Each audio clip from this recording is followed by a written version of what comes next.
talk about this dreadful deal that is a threat to all of us. This is not about politics. This is about humanity. And we all have a dog in that fight. So thank you, Santa Barbara, for turning out. I'd like to introduce you to the wonderful Tom Trento, and who will continue to introduce our panel of speakers. Thank you. That's it? That's all you could do? I came from Florida. You came all the way from Florida for this. You know, everywhere you go in Southern California, Central Coast here, it's historic and beautiful. You need to keep it that way. Really beautiful town. I've been here many, many, many times. Have good friends that live here and up in Montecito, and you got a wonderful place in which you live. Problem is, people 3,000 miles away have a different mindset, and they think that if you just be diplomatic, if you just give something to bullies. Have you ever in your life seen a bully situation, whether it's in a grade school or in the street, be resolved by capitulating to a bully? Has that ever happened anywhere? No. Then it ain't going to be happening now if we have anything to say about it, and you do. If you were at the luncheon, how many people at the luncheon today? Good group. You heard, and you're going to hear again, a very serious group of subject matter experts on the issue of national security, Islamic Jihad, geopolitical issues, and nuclear concerns, thermonuclear concerns, atomic bombs. We're here today to present a little more information, but also to provide a template for action. We will assist you in doing what needs to be done to mobilizing elected officials to get the job done, which is to kill this deal, stop Iran. The world cannot afford a nuclear Iran. That's for sure. But we're going to start off today with a local favorite of yours. He is a talk show host. He is a writer, writing prolifically for various magazines and doing his show every single day. He helped us promote this event, and it would not have been the great event it's been so far and will be without the excellent help of our next guest. You can go right to that mic right there, Andy Caldwell. As many of you know, I can only talk in 3-minute segments because that's all the Board of Supervisors gives me, so 7 minutes is going to seem like a marathon. I want to thank you for coming out here today. I know that a lot of you were at the luncheon, so I'm going to try not to repeat myself, but for the sake of those that were not there, since the invention of and the advent of the nuclear age, global policies for nuclear powers was guided by a theory that was termed mutually assured destruction. The acronym MAD. It's called the MAD theory, but it's true. And what that MAD theory said is if we've got the bomb, and for instance, Russia has the bomb, we can be assured that they will not attack us. They can be assured that we will not attack them because it would result in mutual assured destruction. Well, that's the Western rational mindset at work there. Unfortunately, in the Middle East, whether we're talking about Iran or ISIS, mutually assured destruction doesn't mean the same thing to a suicide bomber that it does to somebody in the West.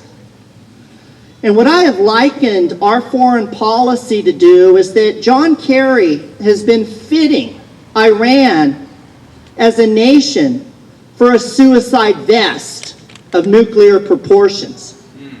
He's the tailor, if you will. And we cannot afford that to happen. In World War II, Hitler gave assurances to Neville Chamberlain. He was lying. Neville Chamberlain and the rest of Europe wanted to believe the lies because of war fatigue. They didn't want to have another world war. Just like we do not want to have another 9/11, We do not want to have another Iraq. We do not want to have another Afghanistan. So just as Europe was captivated by wishful thinking, so is the Obama administration. Except this, Neville Chamberlain had the excuse that he was lied to. Barack Obama and John Kerry, America and Israel are not being lied to. We're being told the truth. Death to Israel, death to America. That's the truth. They're not hiding their intentions. Yet we are hiding from reality. We are living in denial, half because of war fatigue and half because of this Pollyanna belief system that if we're nice to other people, they'll be nice to us.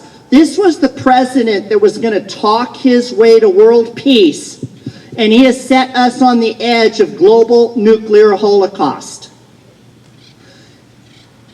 Folks, it's up to us. You're going to hear from people that are internationally renowned experts on this subject. But unfortunately, the experts can't carry the vote in Congress. It takes the people.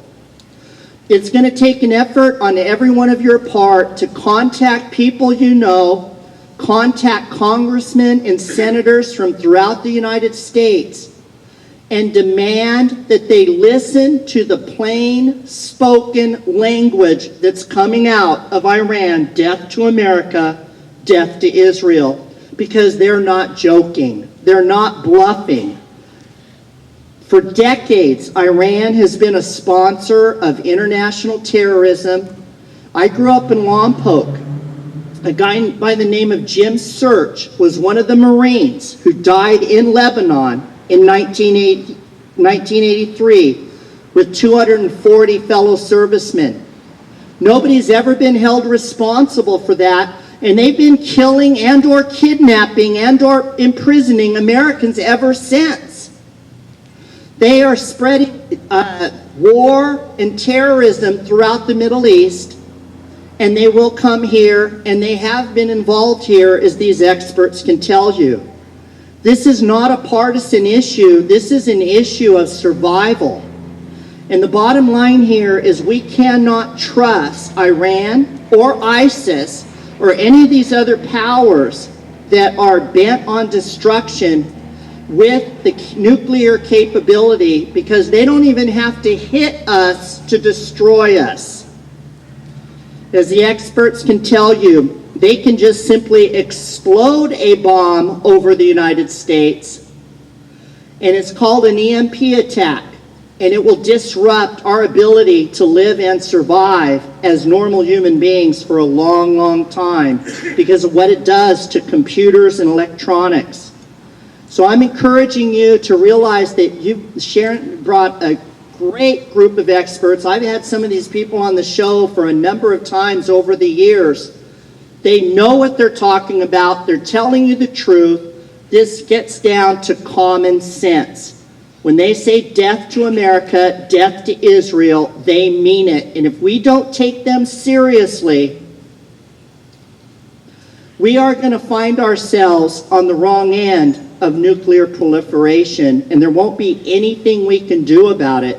And there won't be much of anything Israel can do about it, because they're best described as a one-bomb state.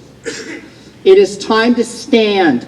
I'm going to leave you with one last quote from one of our founding fathers. Samuel Adams said, "It does not take a majority to prevail, but rather an irate, tireless minority, keen on setting brush fires of freedom in the minds of men." Thank you. Thank you, Andy Caldwell. Andy, if somebody wants to advertise on your show, could they do that? Absolutely. How would they do that? How do they get in touch with you? Well, my day job is working for CoLab, and CoLab supports me doing the radio shows and the newspaper columns. How many of you read the newspaper columns in the news press? Great. Well, they support me doing that, so if you want to be a member, I've got some brochures here. but I want to thank the folks that put this on, and I want to thank you for coming out. Multiply your voice, let it be heard, not just throughout this community. Start calling people, emailing people across the land about what you've heard, because time is of the essence. Thank you. Andy Caldwell, thank you very much. It's great to look around and see Old Glory here, the flag of the United States of America, blowing, actually not blowing much, but hanging there. How many of you have had the experience where you've been overseas for a while, and then you come back, you land in the United States of America, and you are walking down the ramp at the customs, and the sign says, U.S. citizens this way, everybody else that way. And that great feeling to see that flag over that sign saying, you are unique and distinct people, you travel down this way. Now, they may harass you when you get there, want the vegetables and everything, but that flag is so beautiful. And how many people in this audience right here, please stand, have taken that oath at that time to defend the United States Constitution against all enemies, foreign or domestic? If you've done that and served in the United States military or in a branch of government dedicated to intelligence or Department of Defense work, please stand up. We want to recognize you today. All right. Thank you very, very much. Our next speaker has served her country. Heading into the Marines, decided to take a little turn, went into a little organization. Spent 20 years retired from that organization, and now works in Washington, D.C. at a think tank, Center for Security Policy, which is the #1 think tank. And if you want to understand this issue or any issue on national security, go every day to centerforsecuritypolicy.org or securefreedom.org and check out every single day new information. Our next speaker is the Vice President of Research and Analysis, and she reads those documents that, you ever seen the cartoon when somebody's reading, their eyes start rolling around their head and spinning around, the depth and breadth of the material is so great. Our next speaker conquers that, then explains it with clarity and lucidity that very few people can do. And the 20 years in the other organization was the Central Intelligence Agency. And I want you to meet our dear spy, direct from Washington, D.C., Claire Lopez.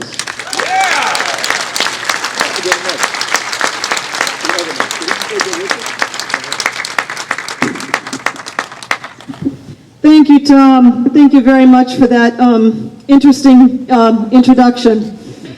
Thanks to all of you for being out here. What a fantastic place to be on a Sunday afternoon in August. Santa Barbara is one of the most beautiful places I think I've ever been. Thank you for welcoming us here. Thank you for being here today to be on record, to put your voices and your presence and your determination with ours to stop this staggeringly, stupendously awful deal. Now, the regime with which our administration has been dealing, and by the way, this has been going on since at least 2011. We can even go back further than that. Do you know, during the presidential election campaign of 2008, our President Obama, sent an envoy to Tehran. His name was retired Ambassador William Miller. Ever hear this? And he sent William Miller there to tell the Ayatollah Khamenei, the supreme leader, that when he, Obama, became president, the Ayatollah would really like his policies. That's when this started. That's when this whole secret negotiations and this deal began. It was during that presidential campaign of 2008. Well, the talks went on, the secret talks.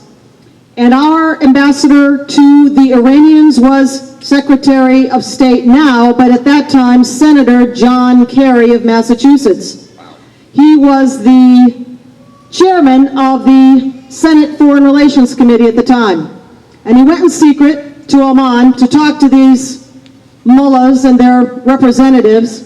and tell them how much Obama wanted to make a deal with them, and he would be willing to do anything to make a deal with them, including allowing the Iranians to have enrichment, one of the key components for a nuclear weapons program. Other than enrichment, you need a warhead, and you also need a missile delivery system to send it where you want it to go. Well, John Kerry was there as Obama's representative to tell the mullahs that they were ready to let them have enrichment. Now, the mullahs already had ICBMs, weapons, for delivery of the nuclear weapons. So that was already there. And the one thing left was a warhead. Now, this is a regime, the regime of the mullahs that came to power by revolution in 1979, promising democracy, delivering anything but. This is a regime whose constitution, which is online, by the way, you can look it up and read it in English. The Constitution says that that regime is an Islamic regime. It is dedicated to Islamic law, to Sharia. You know, the one that stones women to death, hangs gays from cranes in the middle of town halls, town plazas. The one that allows little girls to get married at the age of 9. That regime. The one that sponsors terrorism all over the world, that regime. Well, in its constitution, the Iranian regime has that it's an Islamic regime dedicated to jihad and Sharia, to spread Islamic law around the entire world. And how do they do that? They do that by sponsoring terrorist organizations like Hezbollah and Hamas and the Taliban and the Iraqi Shiite militias that are responsible for blowing the arms and legs off of hundreds and hundreds of American troops in Iraq during the 2000s. And by the way, the general, Qasem Soleimani, the head of the Quds Force, who was responsible for that in the 2000s, is on the list of those who would come off of sanctions if this deal goes through. And also, our president now wants us to be working with those Iraqi terrorist Shiite militias. Things are upside down. But that constitution also says that they have an army. They call it an ideological army. It's called the Revolutionary Guard Corps, Islamic Revolutionary Guard Corps. And the Constitution says that IRGC is not just to defend the borders of Iran, it is there to spread jihad throughout the world. These are the people that our administration are talking to. There is a quote in the Constitution from the Quran. It's verse 860, and it says, "Prepare your forces to the utmost of your power to strike terror into the hearts of the enemy." These are the people that our president thinks are okay to talk to negotiate with, and to strike a deal with. Islamic law, by the way, also says that Muslims are obligated to lie to infidels. Why doesn't our president know this? Why doesn't our Secretary of State know this? Or maybe they do. Maybe that's worse. Well, these are the people that they concluded this deal with, this JCPOA, Joint Comprehensive Plan of Action, they call it, which allows Iran to have its entire enrichment program, allows it to have its entire infrastructure, doesn't have to take down any piece of it. The nuclear plutonium-producing plant, heavy water facility at Arak gets to stay. They get to keep all of their centrifuges. They get to keep all of their secret sites. And oh, by the way, if they say the IAEA can't go in to inspect someplace, they can't go in. And guess what else? No Americans are allowed to inspect anything. They're not allowed to be on any inspection teams going into Iran. This is the deal that we're talking about. They get to keep secret any site that they want secret. They just say it's military site and it's off limits. That's what's in this deal. There are secret side agreements too. This gets even better. They said that in the side agreements that they reached with the IAEA, that Iran can provide its own samples. You know, we can trust the mullahs, right? And we'll just let them go, you know, take the swipes from the walls and the dirt samples, and we'll let them provide them to us. You know, that should go real well, just about as well as Lance Armstrong providing his own urine samples. That's what they agreed to in one of the secret side deals. One of the other ones says that this place, it's called Parchin. Parchin is a military site. It's a place where the IAEA thinks that Iran is doing explosives tests on nuclear warheads. You know how long ago? More than 10 years ago. More than 10 years ago, the IAEA thinks Iran was already working on the explosive charges for warheads. Well, this place is the subject of one of the secret side deals. The secret side deals that Congress can't know about. American people, we're not going to know about it, and neither can the other countries that were part of this agreement. And in it, it says that the Iranians can have the right to say, no, you can't come in to Parchin, and we'll provide you our own samples. This is the kind of deal that we're doing with Iran. Let me finish with this. Iran and Hezbollah have already hit us in the homeland. Iran and Hezbollah worked with Al-Qaeda in the attacks of 9/11. We never, ever held them accountable. Why in the world should they think that we are going to hold them accountable if they violate this deal? They have no reason to think that. They think that they're invulnerable and untouchable, and they have every reason to think that. So these are the people that we're concluding a deal with right now. These are the people that our government, our president, thinks are okay and trustworthy and have kept secret sites and secret military nuclear weapon sites ever since the program began. This is the people that we're talking with. Please, if you have the chance to do it, get to your representatives. While they're on recess this month is a good time. They're not in Washington, D.C., they're back home in the districts. Please talk to them. Tell them how you feel about this deal. Tell them that we do not want to be at the mercy of a nuclear Iran, and worse yet, we don't want the entire Middle East to embark on nuclear proliferation to counter the Iranians. Stop this deal. Stop Iran now. Thank you. By the indication that you're here today, you want to get involved more than the average person. I see ZOA here, Zionist Organization of America, phenomenal organization. Give them a hand for sure, the ZOA. Give them your name and say, hey, I gotta get more involved. Sheridan up here, give her your name. And there's organizers from various parts. Don Dix right down here. Don, raise your hand. He's from Corona, does a lot of work with us. He has a talk show there as Act for America chapter leader. He is also speakers. He's holding the time clock there, so watch for your times. We have some friends from Gilroy. Where's Georgina? Richard, right over there. They've come to Israel on one of our tours. They drove down. How many hours for you coming down here today? From 4 hours. 3 of them, 4 hours. Give them a hand. Driving 4 hours to come here, that's tremendous. But the point is, if you want to get involved in any degree as a keyboard warrior, as someone helping organize events, some of you have the financial capability to write checks. We raised about $1,000 at the event, the luncheon. We still need 4 or 5 more to get in the black, to get even. So if you could help out with that, that's great. But support your local folks fighting these battles. Right now, we have an individual who fought a lot of battles. He's been fighting battles for over 40 years. And he's been fighting them here in one unique way, but over in Israel in another unique way. He's been involved with the Israel Defense Forces for 40 years, an American citizen and an Israeli citizen, and an acclaimed and esteemed author, scriptwriter, screenwriter, television show producer. Somewhere, where are the books? Over here. Where are they? Over there, we have books for sale from our next author. You gotta buy at least Day of the Dead.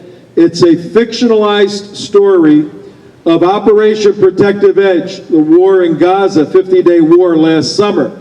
But it also goes from there to show how the skills of the Hamas and Hezbollah and other jihadist groups are going to be exported not too far south from here. Please give a warm welcome to Captain Dan Gordon, Israeli Defense Forces American citizen.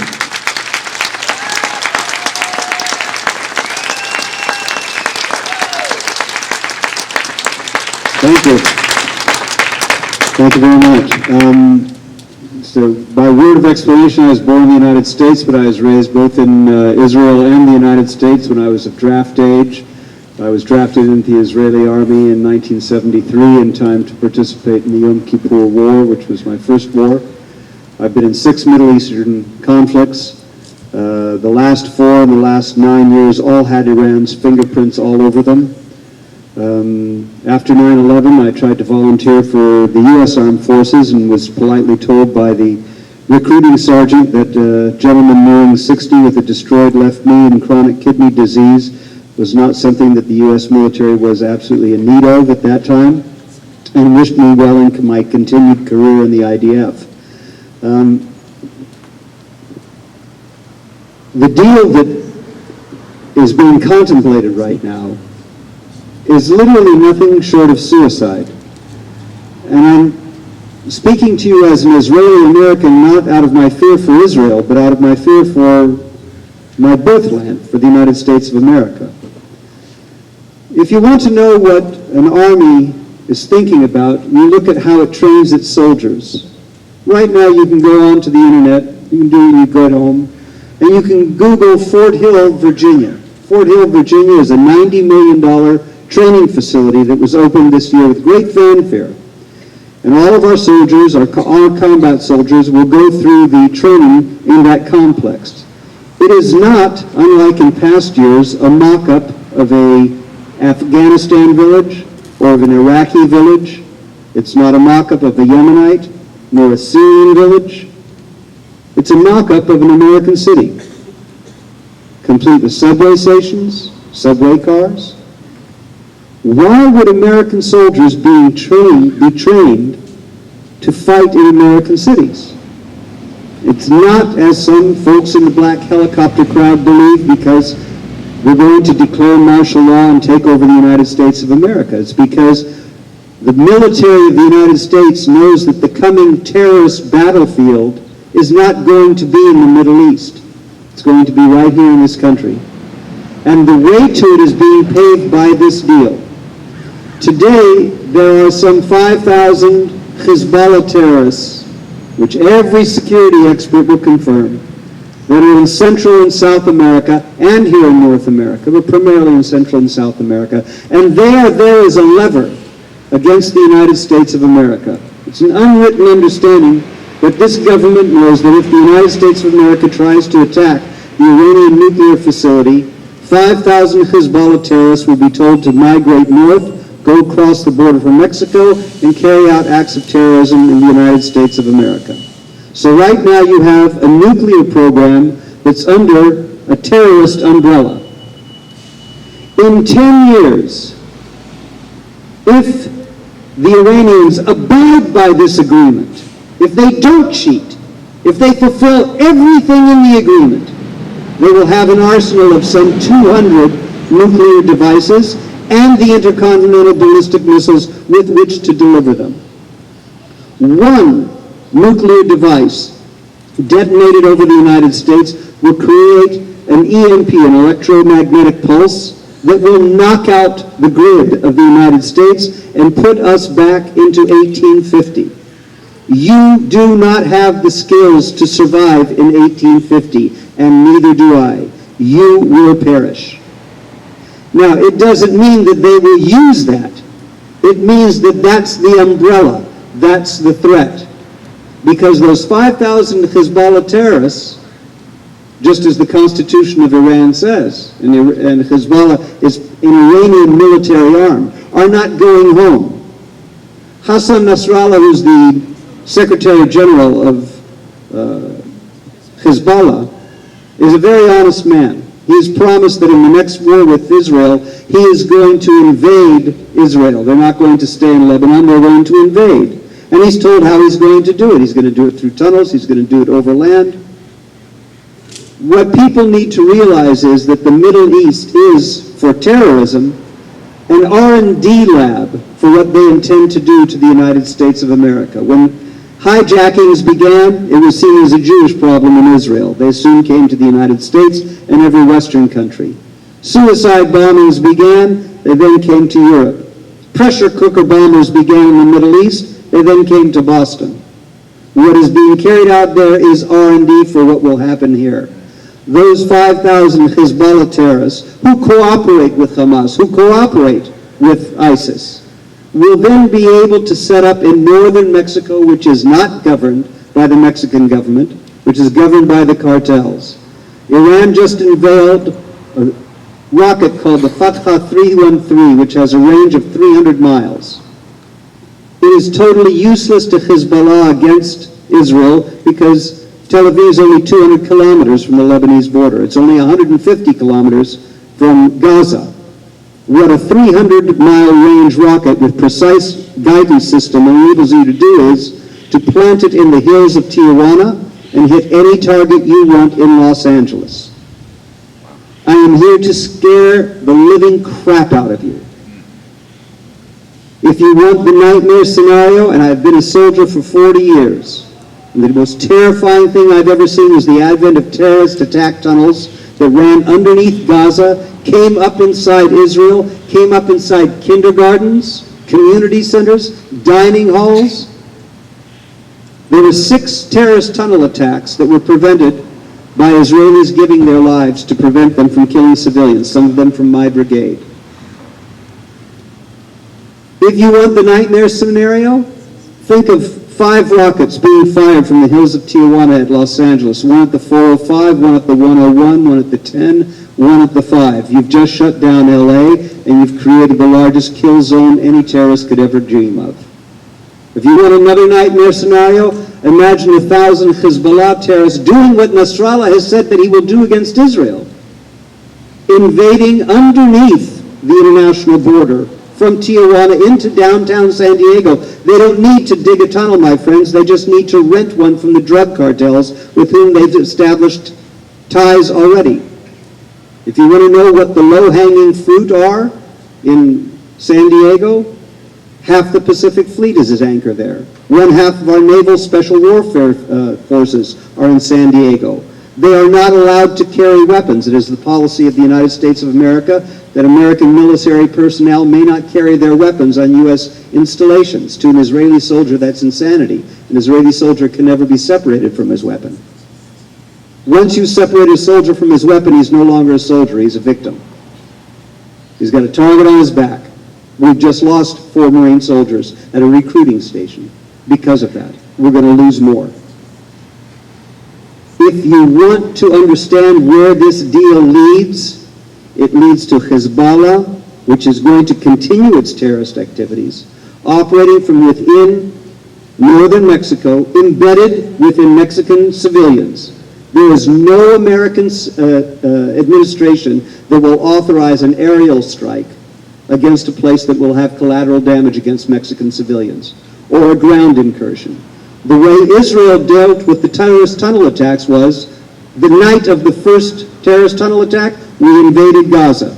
We had a very clear mission: kill the terrorists, blow up the tunnels. The United States will not have that ability at its disposal. And so we'll do what it's training to do at Fort Hill, Virginia, which is respond after the streets of American cities are filled with dead Americans. It will be fighting a battle against terrorists inside of America, not in the Middle East. That's where this deal leads. I've written a book about it. It's called Day of the Dead, Book 1, Gaza. It's about to be made into a motion picture from the same studio that did Act of Valor. I encourage you to buy a copy, one for yourself, one for your congressional representative. Send it to them and say, wake the hell up. Kill this deal. In the Bible it says, behold, I put before you a choice between life and death, good and evil. Choose life that you may live. It's the same message I have for you today. Kill this deal, choose life that you may live. Thank you.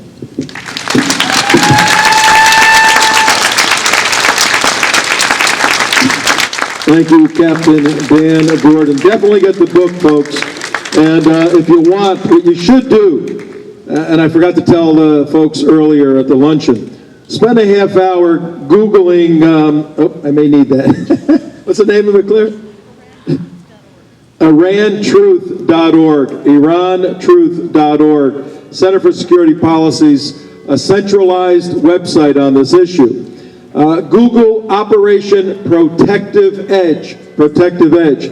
That was the name of the war last year, 50-day war in Gaza. Spend a half hour getting an overview, then pick up Dan Gordon's book, and make sure you got about 6 hours because you're not going to put it down. Once you have a context for that war, you read his book, and then you see it coming to the southern border of California. We're dealing with real issues, real stuff. We're hitting you with a lot of information today. We understand that. We're producing videos that we will have out very, very quickly for you to use in an aggressive manner to send to people in order to start persuading minds to change. One of the individuals that is very effective using the news media to change minds, you've seen him on Fox News many times. He's the national security analyst for the CLARION project, and he lives in New Jersey, but he rides by limo from his New Jersey house to the Fox studios in Manhattan, goes on the air, and yes, ladies, he's a bachelor. Here comes Ryan Morrow, extraordinaire national security analyst. Did I say that the right way, Ryan? Thanks everyone for coming out. I'm looking at the signs about how we are all obviously against the nuclear Iran, but we're not just against something. We are also for something. We are for peace. We are for human rights when we stand against this deal. Very often what we are accused of is that we're the warmongers, right? We're the ones that just don't understand the Iranian culture. We're the bigots. No, when you advance the regime's ideology, and when you betray the Iranian people with a deal like this that enriches the pockets of the women, of the Iranian dissidents, of the gay people who are persecuted by the regime, then you are violating human rights. This is something that we should all be able to get behind. And so when we are accused of being pro-war, no, we are the anti-war position. We are already at war, obviously, since 1979, something that many people fail to realize. But by embracing this deal, you also make it more likely that this current war will escalate and future military conflict will result. And so if you oppose war, you should be opposing this deal. And if you oppose bigotry and intolerance, you should oppose the deal, because that's one of the #1 exports of the Iranian regime. And what's really sad about all this is that the ones who will pay the most immediate price are our servicemen, are those that are serving in Afghanistan, and those that are serving in Iraq, where the U.S. campaign, because it doesn't have an anti-Iran element, our Air Force is essentially acting like the Iranian Air Force. When we go in and we try to push back ISIS, who fills the power vacuum? It's the Iranian-backed militias, who are every bit as vicious as ISIS. They just don't videotape it and put it on social media. But it's two sides of the same coin. There's a nickname for the Iranian-linked militias on the ground, some of whom are officially terrorists by the U.S. government because they've attacked U.S. soldiers. That nickname is Shiite Islamic State. Why? Because the people there get it. They get what many Americans don't. You can't replace one terrorist with another. And so what we're calling for is not just stopping the deal, which is obviously a very important thing, but also to stop the ideology. That this isn't an ideology that we should accommodate anywhere. And if you're going to put our forces in harm's way, it should never be to the benefit of a country that shouts death to America. The Taliban, most people don't know, is sponsored by Iran now. Yes, they hate each other. Yes, they've killed each other in the past. But there are actual quotes from Taliban fighters who have said that they get money from the Iranians to the tune of about $580 a month. That's all it takes to sponsor terrorism. And then you mean to tell me that the Iranians are going to be getting $100 to $150 billion in unfrozen assets, not including the $200 to $300 billion in foreign investment that they said that they're going to be getting? And as Iran grows, expect ISIS also to grow. It's not a coincidence that wherever there's Iranian influence, you then see Al-Qaeda and ISIS pop up. The two may kill each other, but they thrive off of each other's influence. The idea that we can ally with Iran against ISIS is nonsense. This is all a common ideology, and we need to treat Iran the same way that we would treat and trust ISIS, because their goals are nearly identical.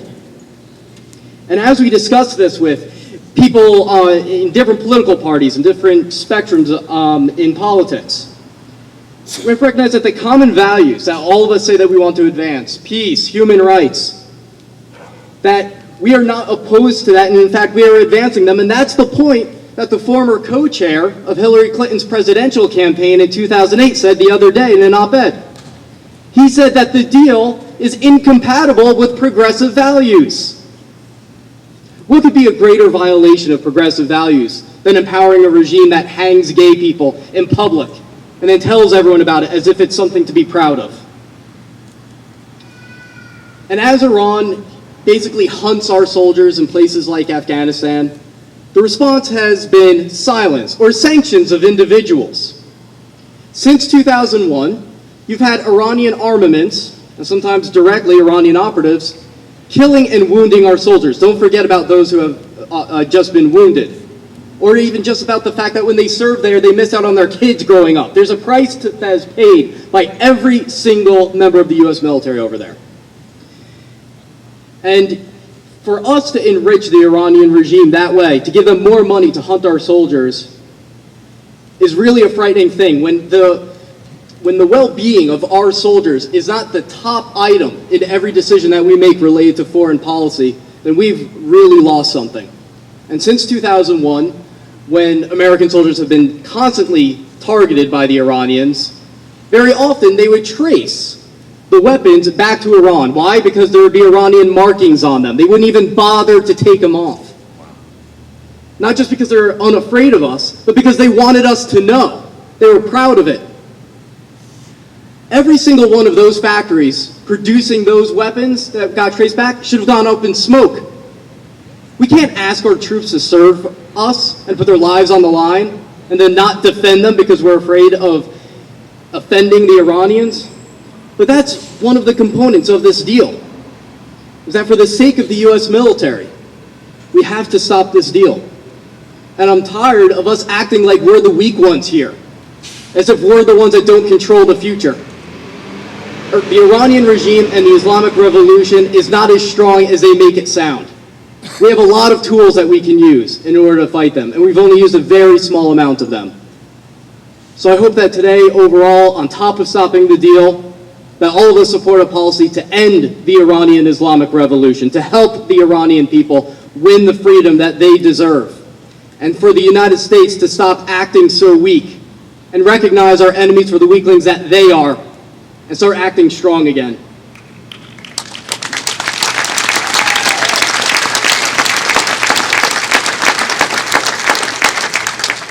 But one final point, even if this deal goes through, like I said before, our job is not done. We need to send a very clear message to all of the governments and the international businesses whose greed would lead them to make blood money off of the Iranian regime, which is that we don't have to invest in you. We will invest in terror-free mutual funds. We will check our stocks. For every dollar that you think you're making working with the Iranians, we will make sure that you lose 10 here in the United States. We will work on the state level so that companies lose money from pension funds. There's a whole range of state-level initiatives that we can embrace and fight for. So our fight is with the deal, but regardless of which way this goes, our fight with the Iranian regime remains, and every single one of us has the power to cause them pain, and I hope that we all do so. Thank you. Yeah, wave those signs. Everybody, stop the deal. Stop the deal. Stop the deal. Stop the deal. Hey, great sign. Stop the deal for sure. That looks great. Higher, higher. We're taking pictures of them. The world cannot afford a nuclear Iran. Don't let our kids inherit a nuclear Iran. The world cannot. This is great. Whoever the sign makers are, it's a beautiful shot. Look at that, ladies and gentlemen. Pretty good. Keep it up there. We're shooting some pictures here. All right, now here's Ryan just brought out a great point about negotiating. Think about this for a moment. You've got Iranians on one side, Persians. These are not Arabs. Iranians are not Arabs. They're Muslims because they were conquered by Islam, but they're Persians. The Persian Empire predated Islam by thousands of years. The Persians have been negotiating in the bazaar and everywhere else for thousands of years. So if you want to negotiate against negotiating experts like the Persians, get a community organizer and a guy who marries an heiress. Put them together to be your negotiating team against world-class negotiators. When that happens, this is what we get. Somebody that can bring unique insight into the Persian mind is indeed a Persian. He's an individual who was born in Tehran. He's an individual who knew that the Ayatollahs and the revolution and all of that is not true, is not right, is not real. And he did something about it in 1999. He led a student protest in Tehran against the mullahs and above them the Ayatollah. And for that, he did over 5 years in the dreaded Evin, E-V-I-N prison in Iran. He escaped, came to the United States, and immediately was brought into the George Bush circles by key national security experts.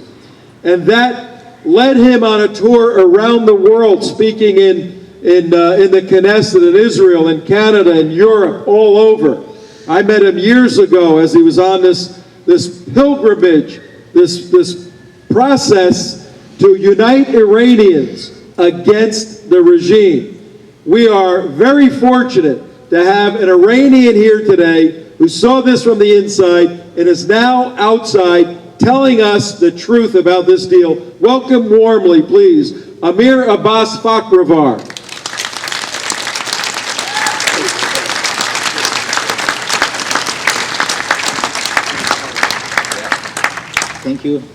Thank you, Tom, and thank you, everybody. It's really hard to come here in the super beautiful city of Santa Barbara, which is my first time I'm coming here. I love the town, and a lot of people, they have been telling me it's a lot look like Spain. I have been in Spain 2 months ago. No, your town is a lot more beautiful than Spain, definitely. I'm Persian. Look, the Kerry and Obama, they had some people like me around the table. As Tom said, we know how to talk with the people. And the Kerry and Obama, they didn't know how to do that, and they have been fooled by those Iranian negotiators. But I want to just give you some background story about how you have heard a lot about $120 billion, $150 billion just President Obama promised to give to Khamenei and Iranian mullahs just to come and sign the deal. And to let you know what does that mean for the Iranian regime, February 2015, the official spokesperson of Iranian current government, the Rouhani's government, the guy called Mohammad Bagher Nobakht, he have done a couple of interviews with Iranian official news agencies, and he said, we are in trouble right now. He said a couple of years ago, when Ahmadinejad was the president, we had $100 to $120 billion every year to operate with the petrodollars. And he said right now, February 2015, he said right now, we are operating with $17 billion. $17 billion every year. And then exactly at the same time, the Iranians, they have been super successful to just train the Houthis, the Shia terrorist group in Yemen, to just destroy the Yemenis government all at the same time, and then the entire country of Yemen was in mess because of Iranians' job, the Iranian government's job. But think about this regime can have access to $150 billion, 10 times more than $17 billion. And think about the situation in Middle East. What will happen then? Iran is the official sponsor of Hezbollah. Do you know how Hezbollah was created? Have you heard this story of Hezbollah? It was created in 1961. At that time, a mullah called Imam Musa Sadr, probably some of you heard his name, and he was the Shia clerics, and he had a great connection with KGB, Soviet Union's intelligence service, and then he started to building some schools, elementary school in south of Lebanon. And he had some help, definitely, from Hafez Assad at that time, the most loyal ally of Soviet Union in Syria. And then, with that elementary school, they started to training some kids in south of Lebanon. 20 years later, those kids, they have been called Hezbollah. With the help of Iranian Revolutionary Guard, Hezbollah officially was launched early 1980. You can remember, and then what happened, all those terrorist attacks. And then the mullahs, they know how to be patient, how to train kids. Then they started a massive movement of building school in south of Lebanon, building hospital, building factories, and just give the people, the poor people, job, money, train their kids, let's say brainwash their kids, and build the army of Hezbollah, which we are facing right now. And what's the next plan? Right now, in South America, just 5 years ago, Iran spent $1 billion in Bolivia to just start a Spanish language of Iranian state TV. Are you kidding me? Iranian state TV, Spanish language in South America, for what? For who? With $1 billion, the start of project? And then they started to send some Revolutionary Guard commanders to Mexico to get married to some beautiful Mexican girls, to can be Mexican there. What is their plan? To build many schools in Venezuela, in Colombia, and schools, mosques, hospitals, and factories. It's the same story of building Hezbollah in south of Lebanon, and we will have the Spanish version of Hezbollah in South America. Then what is their next plan? To bring some type of war in the United States? They are very good to do these type of things. And do you know who was the first, which nation was the first victim of these crazy mullahs? Can you name one nation for me, please? Just one nation. Which one? Israel? You think it was Israel? No, it was our nation, Iranians, the Persians. They attacked us first, and they are still in power. They're killing my friends, my family members, they're sending them to jail, my classmates. Many of my classmates still are in jail. Many of them, they're under death penalty. My best friend, Arjan Dawoodi, he's in jail for last 12 years. He's still in jail, and just last year, they said, we want to kill him, we want to execute him. And many of Iranian people, they are paying the high price of this crazy regime. Okay, let's look at it that way. We're not dealing with the mullahs. If Obama is that hungry to go and talk with some Iranians, just give him the advice to go and talk with the Iranian people.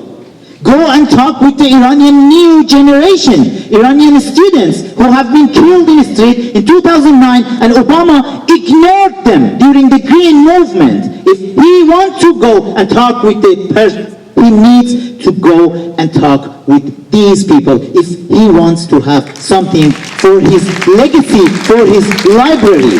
Please call your representatives, senators and congressmen, and ask them to vote down, to say no to this crazy deal. I have a suggestion for President Obama. You have one more year, Mr. President.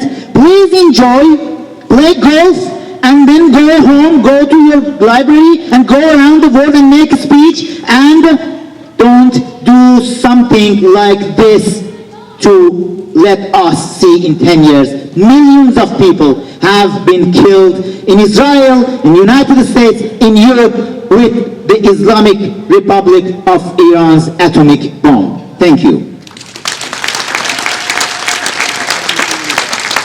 I would like for the organizer of all of this to come on up. Sheridan Rosenberg, come on up, please. We want to talk to you. Hello. Hello, how are you? Great. You gotta hold that real close. All right. You doing great? Yes. What's going through your mind right now? Well, first of all, thank you all for coming out. It's glorious weather. You know, I'm so grateful for this incredible panel of speakers, and we just really love your support. Thank you. I love Santa Barbara. I'm proud of Santa Barbara. And this is the 100th event you've organized? No, I've never done this before in my life. Did you say you've never done this before in your life? Never. If somebody else is crazy enough to want to do something like this, what advice do you have for them? Call Tom. No, lose my number. Speak up. You know, I mean, this is, I'm just a normal person. I'm a Santa Barbara, I'm a mom. This is an extremely important issue. It is the issue of our lifetimes. And I just encourage everyone to, if you want to be heard, you have to speak up. All right, thank you. We'll probably have you back up a little later. Your mic's better than mine. Man, this thing's weak. Yeah, this one's bad. This one's good. What I have found in this movement to save America is more or less consistently, those who rally around the flag and those who take principal positions have some sort of fundamental, coherent belief in God. It just happens to be an observation that I have made that people that love the country to a very great extent, want to live in a principled way, want to even give their lives for these principles, have a personal relationship to God. And I see that more and more and more around the United States. I see an interesting phenomenon coming together regarding Jews and Christians. I happen to be a Christian, an evangelical Christian, spend most of my time in the Jewish community around the country, different places, lead tours back and forth to Israel, national security tours. But I'm seeing a phenomenon that the historians will write about, that Jews and Christians who were at odds for many, many years are starting to put those differences aside, and like who is the Messiah, all of that, and joining together in a unique bond for security, not just for themselves, but for the West. And an individual who is on the front lines from your hometown right around here is our next speaker. So please welcome Reverend Kevin Dinklman, One Heart for Israel, Christian pastor who has one heart for Israel. Pastor, can you come on up?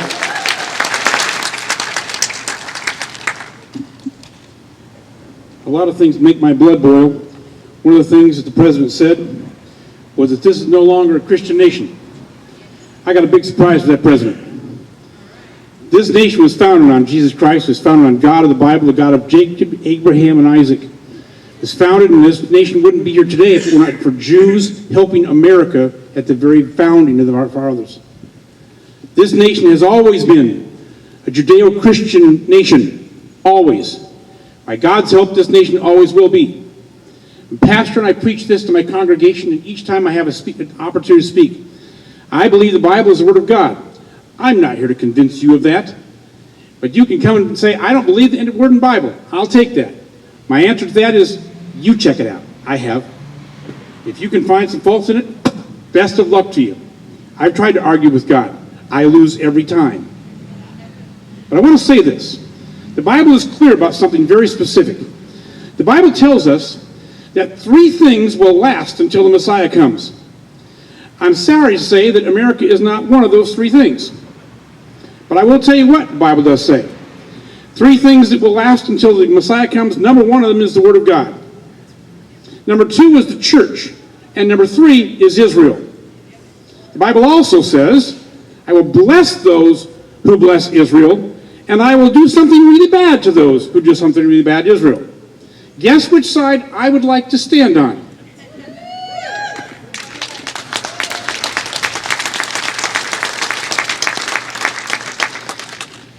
We cannot turn our eyes any longer away from what's happening. We can no longer be silent to what is going on. I was in Nigeria, met some pastors in Nigeria, some very dear men. They make about $125 a year to conduct services in their churches. After I returned, shortly after that, one of the pastors was murdered. Let me tell you why. He's a Christian. He went to church, and Muslims sat outside of the church that the people went to church in and waited for them to come out. And when they came out, they shot them. They hauled them back into the church. They put them inside the church, and the children, they put across the stage, and they took every cross in the building, and they drove it through the hearts of the children on the stage. I've wondered what kind of world it is. If I were to call my people and say, come to church, I think you'll survive the day. I'm often asked many times about this particular question I love to answer. Speaking one time against the mosque in Temecula, California, an imam say to me, what's the problem with this? Why are you so against this? You had the Crusades, you had the Inquisition. My answer is this. Every Christian who kills and murders does it in opposition of our holy book, the Bible. Every Muslim who kills does it in accordance with their book. Check the 2 books. I think you'll find that love permeates one. It is never mentioned in the other one. Yes, I oppose Islam because I believe it's an evil belief system. No, I do not hate Muslims. But I understand that Islam is a religion and a belief system that virtually every single person on earth who has any interaction with Islam whatsoever is under punishment and oppression from Islam, including the Muslims. What a terrible time. A time when silence can no longer be the way we respond. I love to realize that Obama at one point in time said, I have the power of the veto. Mr. President, the people have the power of the veto.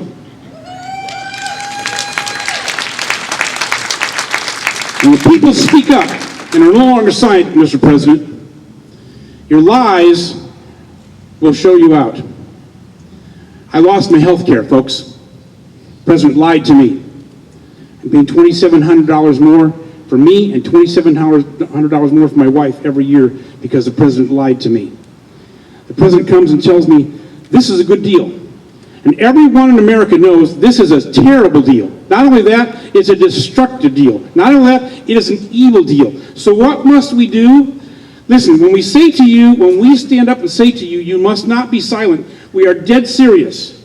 I have made uncountable phone calls and written letters and emails to every senator and every congressman I can think of. Folks, it's time for the people in Washington to hear the voice of the people in the cities and the streets and the farms. It's time for them to hear us. Would you believe with that? Yes. Agree with that? Yes. Okay, so oftentimes we speak and people say, well, what should we do? And we say, well, write your congressman.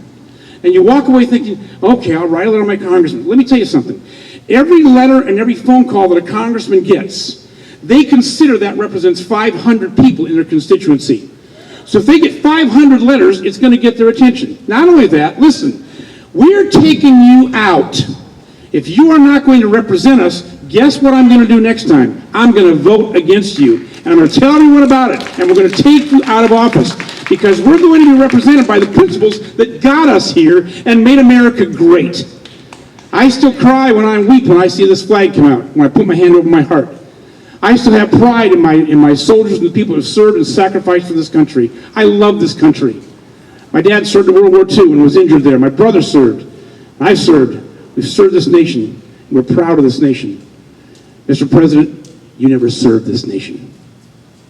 We have. We know what it's like. Every revolution has a battle cry.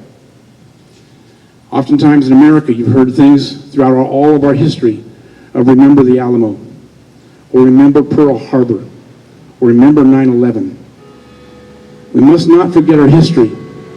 I think it's an amazing thing to see that the world, and I'm a biblical archaeologist, is looking for history so we can understand the roots of our faith, which is what the Old Testament is to the Christian, and the Old Testament is to Jews. It's the roots of our faith. It's who we are.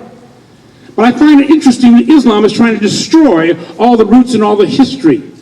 As an archaeologist, I weep over watching them destruct great pieces of our history that remind us of who we are, where we came from. But the message, folks, is no longer silence. The message must be a spoken, a written, an email, something that causes us to stand proud again as Americans. And that revolution that we must get into is a message that says, you know what? We will not stand silent any longer. We've watched civilizations rise and fall because of silence. We will not do any longer. So when we say to you, write your congressman, email your congressman, write your senator, do it. And if they don't respond, do it again. Yep. Be a voice that is heard in America. You are the voice that put them there. You are the voice that can take them out. I'll close with this. I had a gentleman one time, I was talking about this issue, and he looked at me and he says, you know, he says, people that deny or people that are silent are people that walk in darkness. They said this to me, I'll never forget this. I often wonder which is worse. A child afraid of the darkness or a man afraid of the light. Let us be the light to America again. Speak. Be a voice. Be proud of America again. Make this what it has been, what it can be, and what it will be. We have heard from this afternoon's event that some of you folks may want to bring some of the speakers to areas, venues that you're concerned about. Contact Sheridan. She's the new contact for Santa Barbara County to help get some of this talent on board and assisting folks here. You also have some homegrown talent. One in particular is a local city councilman who happens to be with us today. Please welcome Dale Francisco.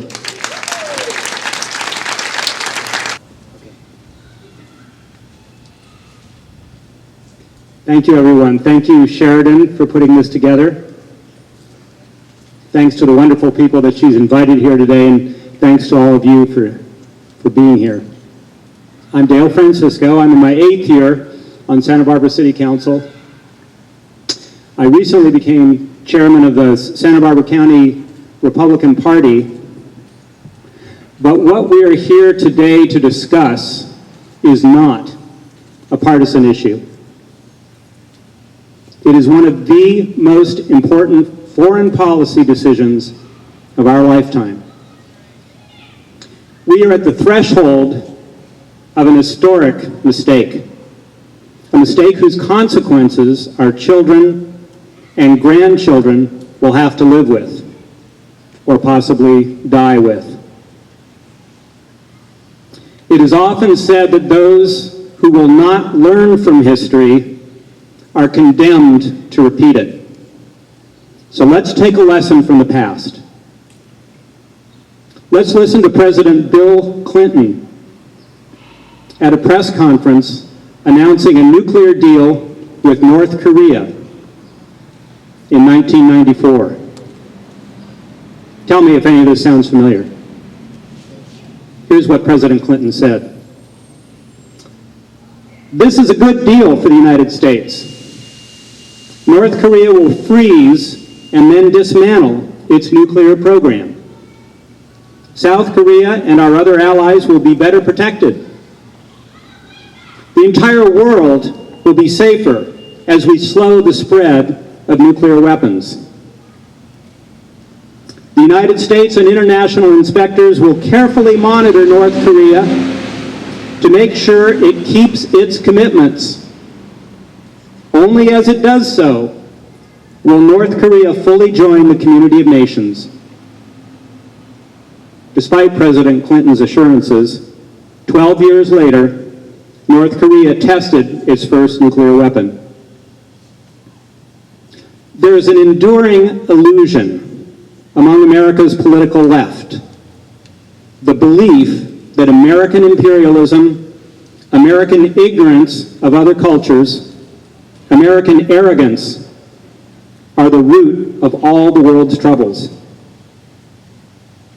Bill Clinton, Barack Obama, John Kerry, Lois Capps, and too many of our friends and neighbors see the world this way. They imagine that others want exactly what we want: peace, prosperity, free societies. They push away the idea that people who say they want to destroy other nations and impose their rule everywhere could possibly mean exactly what they say. Iran is the #1 state supporter of terrorism around the world. They have been at war with America since 1979. Death to America is a sort of regime-enforced daily greeting. Yet the President of the United States imagines that Iran will turn on a dime and jump at the chance to join the community of nations. The current Iranian regime has an unparalleled record of deceit and savagery. They are perhaps the world's least reliable negotiating partner. This treaty gives them everything they asked for: the right to continue enriching uranium, the lifting of sanctions, and the continued ability to acquire and build intercontinental ballistic missiles. It gives us nothing in return but promises. If nuclear energy were all Iran wanted, they would not have insisted on the right to enrich uranium. The world's nuclear powers would gladly provide them with nuclear fuel. The only reason for demanding the ability to enrich uranium is to build nuclear weapons. 20 years ago, a president made a mistake of trusting one of the world's most untrustworthy powers in hopes of a diplomatic triumph that would live long after he left office. We know how that turned out. We must not let another president make the same mistake. Tell your representative, tell your senators, Mr. President, no deal. Thank you. We had earlier with us, we had Kachko Ashajian, and he's not able to be with us. He's running for Congressional District 24, but his daughter is with us right now, Nyrie. So she's going to come up and take a few minutes to deliver his message. Nyrie, here you are. Hi, everyone. So as I was introduced, my name is Nyrie Ashajian. I'm Cacho's daughter. He's the current assemblyman of the 35th District, which is San Luis Obispo County and northern Santa Barbara County. And he is running to represent all of you in Congress. Just a tidbit, Armenian tradition is a lot of times your child, the middle name, you'll take your father's name. So it's actually Nyrie Cacho Ashajian. So I feel very confident in representing him today, even though he has an awesome mustache, so I can't really compete. But I'll do my best. So his message to you is good afternoon. I want to ask you, in joining me, to urge our Congress to take a very strong stand against President Obama's Iranian agreement and demand that we get a better deal, a much better deal. I believe that if it stands, the current agreement is potentially the most consequential failure of our time. The idea that Iran will abide by the stipulations outlined in the existing agreement is misguidedly optimistic. We cannot put so much trust in a regime that attempted to buy nuclear equipment as recently as January. This deal, as it is, only kicks the can down the road, delaying and enabling the spread of nuclear weapons in the region. At best, Iran will become an economic superpower as they press pause on their nuclear ambitions for a few years. They will either renege on the proposed agreement, as witnessed before, or they'll capitalize on the 15-year time frame to transform into a threshold nuclear state, while they wait for sanctions to start expiring, at which point they can quickly make the jump to weapons status. The optimism surrounding these recent negotiations simply cannot be met with anything but cautionary resistance. The Obama deal will also inject more than $150 billion into Iran's economy, leading to further destabilization of the region. From the very beginning, the international community should have been involved in increasing sanctions against Iran while negotiations were taking place. The Iran nuclear deal fails to offer long-term protection for the United States and also for our allies. Let's stand together in proposing the following addendums to the agreement. First, the centrifuges found across Iran's nuclear facilities must be dismantled. Under the current agreement, these centrifuges are only required to be disconnected. Comparing it to a light mechanism, this means thousands of them can be turned back on at the flick of a switch at any time. Second, the International Atomic Energy Agency's inspectors should be granted full access rights to any and all nuclear facilities. Getting rid of the 24-day notice and instead allowing for anywhere, anytime inspections is critical to making sure Iran holds its end of the bargain with absolute integrity. In 24 days notice, we went to the moon and back in 3 days.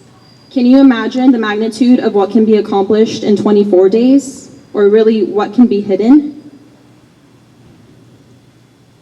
This level of excessive prior notice is irresponsible, unreasonable, and inefficient, and will hinder the inspector's ability to perform proper inspections. My dad adds, we might as well blindfold them too.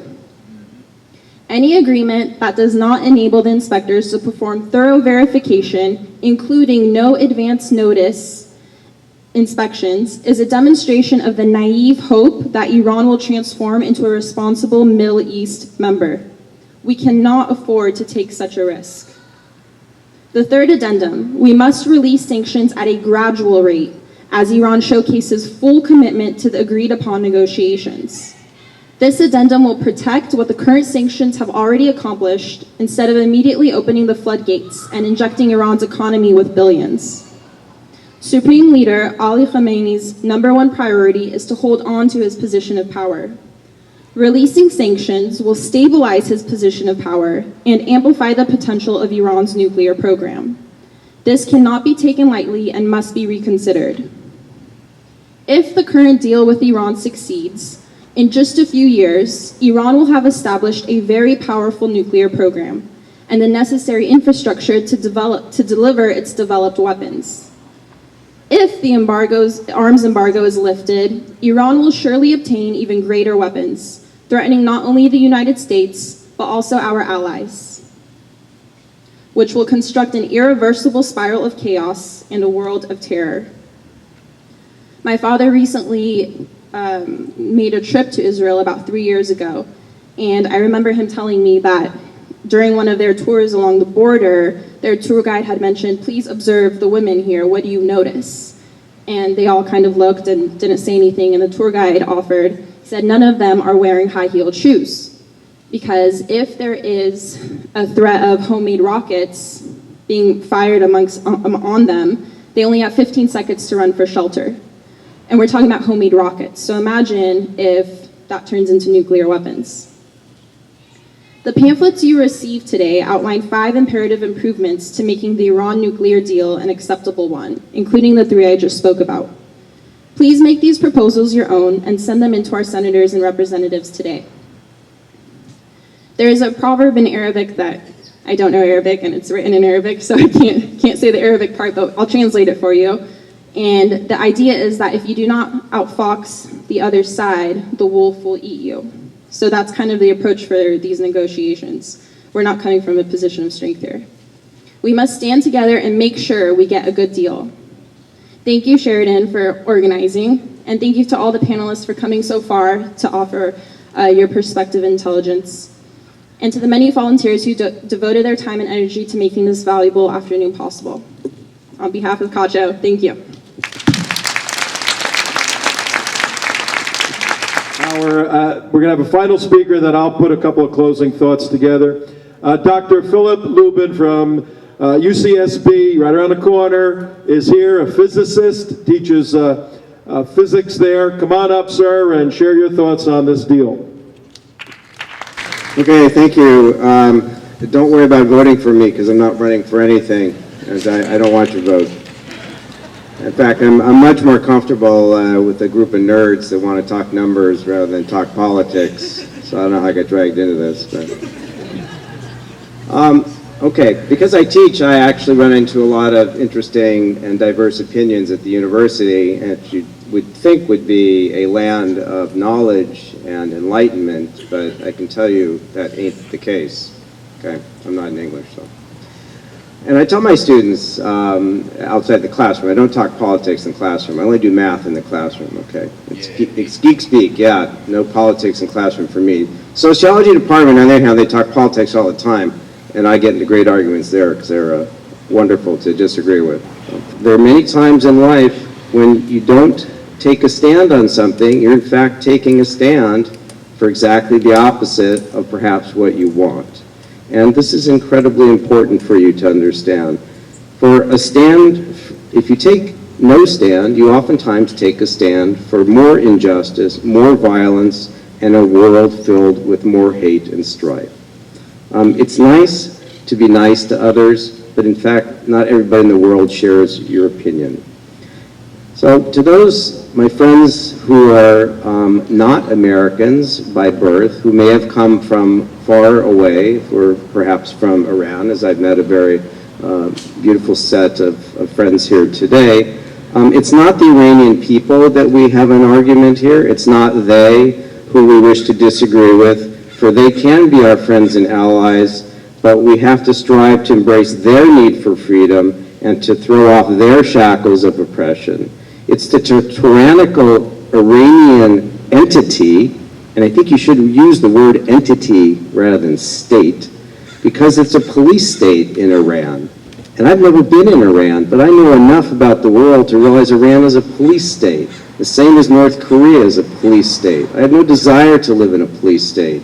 And if you have no desire to live in a police state, then think about what's going on in our country at this point. When we properly refer to the Iranian entity, I use the following language, which you may find quite disagreeable, but it's the language I use. I call them the illegal, for they were not elected, and they are in fact not legally elected by the Iranian society. Islamofascist, and I use that word not in the collective way that it's often batted around, but is in fact true, right? They are fully the moral equivalent of what the word fascist means. And they're a rogue entity. They're the equivalent of North Korea, and we should work for their active elimination. We should be actively trying to eliminate the Iranian entity, not the Iranian people. When you go out and watch TV, you see these morons who I love to watch chanting death to America. And for me, I love to watch them because it's so incredibly stupid. It's like watching, SpongeBob on TV. And you should just chant back to them. Just get into the moment and chant back death to the Islamofascist entity. And you will feel so incredibly good by chanting back death to the Islamofascist entity. Try it sometime. You can meditate upon it. Death to the Islamofascist entity. Just say it over and over as you go to sleep at night, okay? All right. You'll find that the sense of humor, which I can't live without, by the way, if you haven't figured it out by now, is an incredibly powerful weapon against evil. It's just incredibly empowering to use humor. So when they chant death to America, what don't you understand? What part, unfortunately, of the murder of 254 U.S. Marines and about 60 French peacekeepers in Beirut by Iran and Hezbollah 32 years ago, in 1983, don't you understand? They meant it, and they said exactly what they wanted, and they did exactly what they wanted to do. What part of the 92 and 94 bombings in Argentina don't you understand? There's nothing not to understand. It's very clear. A month ago from today, 1 month literally from today, on the 30th, 30 days from now, on the 30th of September, will mark 77 years to the day when British Prime Minister Neville Chamberlain returned from Germany, having just concluded what's sometimes called the Anglo-German Naval Agreement, when he spoke on September 30th, 1938, at number 10 Downing Street, which you've probably seen if you watch, Downton Abbey or whatever the show is on TV, right? And he said the following words, which I'm sure you've heard, but here's the quote: "My good friends, for the second time in our history, a British Prime Minister has returned from Germany bringing peace with honor. I believe it is peace for our time. We thank you from the bottom of our hearts. Go home and get a nice, quiet sleep." That is the quote. That's exactly what he said 77 years ago, 30 days from today. And it's amazing. Less than a year later, Germany invaded Poland, and the conflagration of World War II started. Winston Churchill, who wasn't quite so naive, understood the salient point, which is appeasement to evil inflames it. It's like throwing gasoline on a flame, it never puts it out. Appeasement leads to violence. Only the strength to stand firm against evil banishes it. Anything less ultimately leads to tragedy. This week, if you read some of the popular, well, this is not very popular press, but this week, 200 retired senior personnel sent a letter to Congress vigorously objecting to the nuclear agreement. And I want to give you some quotes because this is important to hear what those who are in places of knowledge have said. So this is from retired Air Force Lieutenant General Thomas McInerney. Thank you. Okay. All right. So he said the following: "What I don't like about this, well, first of all, he says he considers this agreement to be the most dangerous nuclear accord in U.S. history. What I don't like about this is the #1 leading radical Islamic group in the world is, in fact, the Iranians. They are the purveyors of radical Islam throughout the region and throughout the world. We're going to enable them to get nuclear weapons? Why would you do that?" That's his quote, not mine. He goes on to say he believes that most of the retired general officers do not support the agreement, but they are afraid to sign it. But the 200 did sign it. The sad reality is that this day, today, is not about changing this agreement. I'm rather pessimistic, to be honest, this is going to be changed. I'm going to try, but still, I'm pessimistic. The reality is you're going to have to gird yourself for what comes next. And eventually what comes next is war. For war will certainly come from this folly. How many more Americans and allies will die? I don't know, but I can assure you they will. I'm only certain the tragedy will come from this appeasement of evil. For evil grows from fear of it and recedes from confrontation with it. If you don't confront it, it will grow. Many of the tragedies of the past could have been prevented if someone would just have stood up and been brave enough with the resolve instead of taking the quick fix of appeasement. Currently, we stand at a crossroads. The weakness we see in our leadership is a weakness of wisdom. We do have incredibly smart people in leadership roles. What we don't have is wise leadership. The tragedy we face as a country is we refuse to see the leadership vacuum, and we refuse to see the reality that is so clearly before us. We refuse to accept reality. We live in an illusion that our enemies have the same desires that we do, but they do not. Iran is one of the most horrendous violators of human rights in the world, and you should hold them accountable for everything they do. Support the political dissidents, as we so nicely heard, the human rights activists in Iran. Support them, host them as we have today. Among many other realities, support peoples that are fighting for freedom, such as the Kurdish people who fight so heroically, and yet we treat them so poorly. Fight for the rights of the Armenians who have suffered so greatly, yet we know so little about them. Who are allies that we often hear about? You know, the chickens of Turkey, as I often call them, because I'm so dismissive of the horrible way in which they've treated their neighbors, right? Decry the religious terrorism in Iran. You ever been to Haifa? Who are the Baha'i? Who are the Baha'i? The Baha'i number in roughly 500,000 in Iran, yet they have left in great numbers for their persecuted. Where are the Christians in Iran? Where are the Zoroastrians in Iran? You know, I don't expect the Jews to be in Iran. There are a few left, but not many. What about the Armenians, right?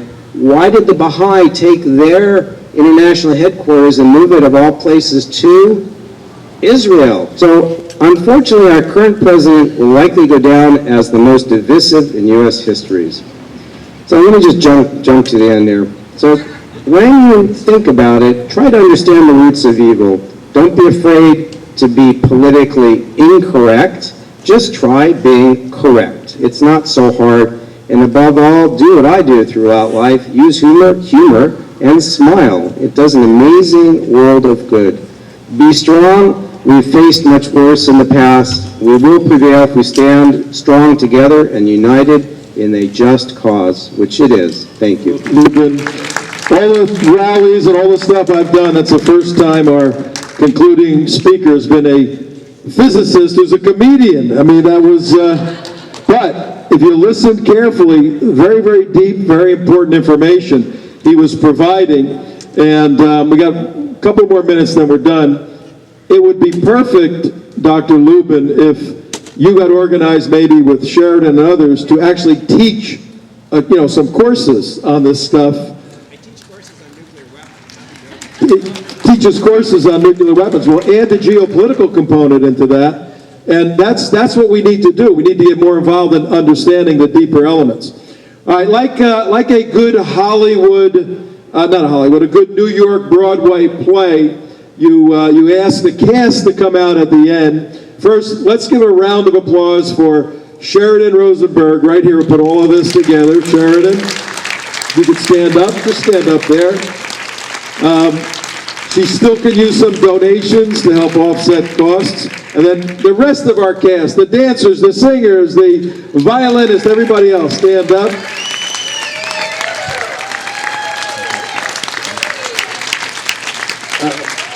Please make your way over to the book table.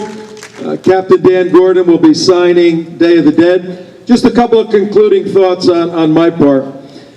I mentioned in March, it was actually March 2nd, we were up in Washington at the Netanyahu addressed the Congress. A couple of weeks later, we were in Israel at the hotspots, at the northern border of Lebanon, over in Quneitra, and listening to the bombs exploding, and in Syria, Damascus, not too far away, down to Gaza, brought right onto the edge of Gaza. In fact, on one of my trips, I was supposed to go in a tunnel, but the IDF had just closed it. And then over to East Jerusalem. And the fact of the matter is that Israel is a unique group of people fighting our war. They're the Eastern Front of Western civilization. That was in March. In April, we went back to my organization, the United West. It's a counterterrorism organization. We went back to Washington on the 13th of April and 14th. It was Muslim Day at the U.S. Capitol. Hundreds of Islamic ideological jihadis descended on Congress to influence, according to the Muslim Brotherhood plan, elected officials, particularly in the areas of softening up this sort of deal. That was in April. And then on May 3rd, we were in a place called Garland, Texas, the Curtis Caldwell Convention Center. And we were reporting from there, live streaming an event on drawing art, producing art on the Prophet Muhammad. As I was live on the air, a couple of the guys come in and said there's been a shooting. And that turned out to be a very interesting evening for us being taken away by the FBI and hidden in different places, not knowing what was going to happen, how many jihadis, how many bombs. It turned out there were just 2 of them. They tried to penetrate into our building. They got shot dead on the spot by the great Garland Police Department. Give those guys a hand. But all the work we do, all the confrontation around different parts of the world and the country against the bad guys, that brought it home very realistically that this is for real. People really want to kill us. What needs to happen, and this needs to happen over the next couple of days, the vote's going to be around the 15th of September. We're going to win that most likely. We will disapprove this deal. President Obama will veto the disapproval 10 days later, then about a 10-day period. We're now at the end of October, and we probably do not have the capability of the votes to overturn the veto, in which case, around the first of the year, the implementation of the worst deal ever for civilized man will go into effect. You are going to feel like you got hit with a 50-pound sledgehammer. You're going to want to quit. You're going to want to give up. You're going to want to say it's not worth it. The Republicans have abandoned us. The Democrats have abandoned us. Everybody's abandoned us. Maybe so. It's at that moment, those unique moments, when the character of an individual comes to the forefront. Will you quit and lay down, or will you say, no, the principle for which I'm fighting is greater for the individual who's fighting in that principle? And will that principle drive you? And you know, when you move in that direction to fight on principle, for principle, other individuals will find you. And there'll be a coalescing of the energy, the unique capability of human beings joining together to fight the good fight.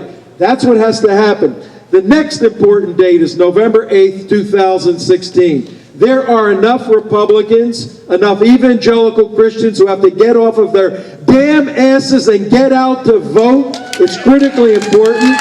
There are enough independents, and there are enough Democrats. I make a distinction between Democrats who have a different political philosophy and leftists who are anti-American. There are enough Democrats, independents, evangelicals, and Republicans to win good seats around the United States on November 8th. That's our revolution, not with guns and bullets and bombs, but at the ballot box with our heads and that sustaining capability for our character to go above and beyond how we feel and above and beyond what we think and fight the good fight.